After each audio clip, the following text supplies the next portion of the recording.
Kaya, hinahamon ka namin, Pangulong Bongbong Marcos, kung gusto mong magkaroon ng magandang legasiya, ang pangalan mo, ipakulong mo lahat ng magnanakaw.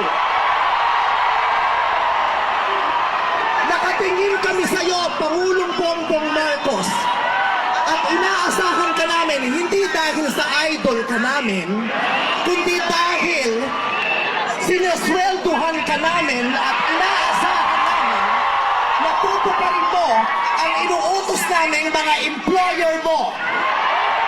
Kami ang nagpapasahod sa inyo. Tapos na ang panahon na natatakot tayo sa gobyerno. Takutin natin ang gobyerno dahil ang kapangyarihan nasa sa atin, wala sa kanila.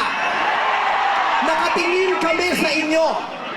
Ipakulong lahat ipakulong.